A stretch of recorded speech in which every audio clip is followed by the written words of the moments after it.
യേശുവിനെ മരിച്ചവരിൽ നിന്ന് ഉയർപ്പിച്ച ശക്തി, ഈ ആത്യന്ത ശക്തി ഞങ്ങളുടെ സ്വന്തമെന്നല്ല, ദൈവത്തിൻ്റെ ദാനമത്തിൽ നിന്ന് വരേണ്ടതിന് ഈ നിക്ഷേപം ഒരു ട്രഷറാണ്. ഇത് ഈ മൺപാത്രങ്ങളിലാകുന്നു.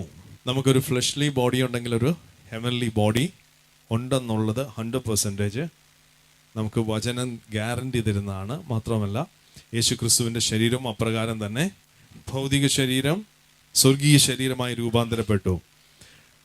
അതുപോലെ തന്നെ നമ്മുടെ ശരീരവും സ്വർഗീയ ശരീരമായി രൂപാന്തരപ്പെടുന്നതാണ് നമ്മുടെ സാൽവേഷൻ്റെ കംപ്ലീറ്റ് ആകുന്നത്. നമ്മുടെ സാൽവേഷൻ രക്ഷ പൂർത്തിയാകുക എന്ന് പറയുന്നത്, അന്ത്യകാലത്ത് വെളിപ്പെടുവാൻ ഒരുങ്ങിയിരിക്കുന്ന രക്ഷ എന്ന് പറയുമ്പോൾ യേശുവിനെ രക്ഷിതാവും കർത്താവുമായിട്ട് സ്വീകരിക്കുന്നതിനെ കുറിച്ചല്ല പറഞ്ഞേക്കുന്നത്. ഈ ഒരു അനുഭവം, അതായത് നാം എല്ലാവരും മരിക്കുകയില്ല, പക്ഷെ നിശ്ചയമായി നാം എല്ലാവരും രൂപാന്തരപ്പെടും, അല്ലേ? നാം എല്ലാവരും മരിക്കുകയില്ല. ഒരു മർമ്മം ഇങ്ങനെ കൊരിന്ത്യ ലേഖനത്തിൽ നമ്മൾ കണ്ടു. ഈ മൺപാത്രങ്ങളിൽ ശരിയാണ്, നമുക്ക് ഫ്രെയിലിറ്റി ഉണ്ട്, നമുക്ക് ബലഹീനതകളുണ്ട്, നമുക്ക് ഈ ശരീര സംബന്ധമായിട്ട് നമ്മൾക്ക് നോക്കുമ്പോൾ ബലഹീനതകളും കാര്യങ്ങളും ഒക്കെ ഉണ്ടെങ്കിലും അതിനകത്ത് ഒരു ആത്യന്ത ശക്തി ദൈവം ഡിപ്പോസിറ്റ് ചെയ്തിട്ടുണ്ട്.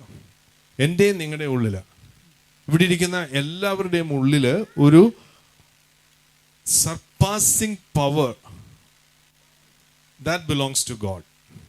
നമ്മുടെ കഴിവിനനുസരിച്ചുള്ളതല്ല, ദൈവത്തിൻ്റെ അളവിനൊത്തവണ്ണമുള്ള ഒരു സർപ്പാസിങ് എന്ന് പറഞ്ഞാൽ സകലത്തിനും ഉപരിയായിട്ടെന്നുള്ളത് അർത്ഥമാണ്. അങ്ങനൊരു പവർ, അങ്ങനൊരു ശക്തി എൻ്റെ നിങ്ങളുടെ ഉള്ളിൽ നിക്ഷേപിക്കപ്പെട്ടിരിക്കുന്നു.